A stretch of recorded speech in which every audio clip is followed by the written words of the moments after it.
Well, Mark Goodcamp has been at Martin Place this morning at the protest, and he joins us now in the studio. Mark Goodcamp, just explain to us then what happened this morning. Well, we were asleep. It was about 10 to 5 when I suddenly heard one of my fellow protesters saying, "Quick, everyone get up, the police are coming."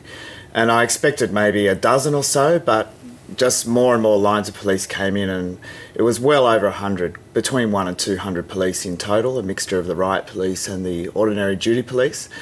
And basically, as was just reported, we were given about 5 to 10 minutes to move. We've been there for a week. There's quite a bit of property that's there, and people were just surfacing and getting up.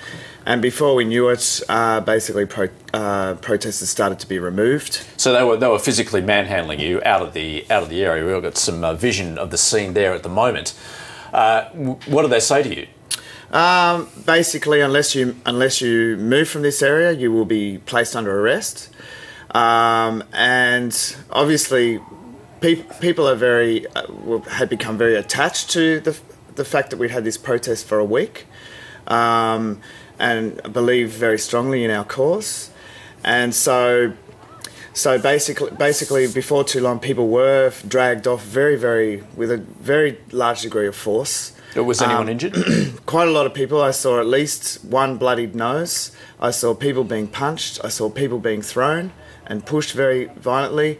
I myself had the wrist technique applied to me in a way I never have felt before. I mean, given the police screaming out in genuine anger. Obviously, the police were being quite forceful. Were you resisting arrest, though?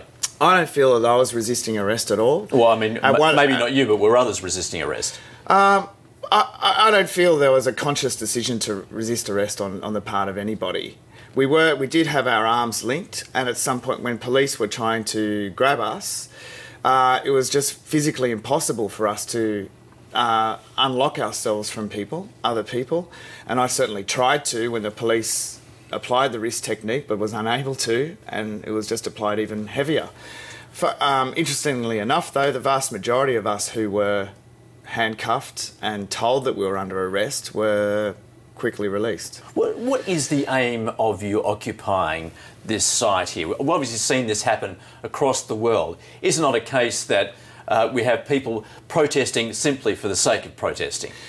No, I would disagree with that. I think the fact that it has become a global phenomenon shows that we share similar economic and social conditions across the planet. And people are concerned that the gap between rich and poor has really accelerated and become even more pronounced in the last 2 or 3 decades. The top 1%, we had the huge bailout of all the banks, particularly in the US and Europe.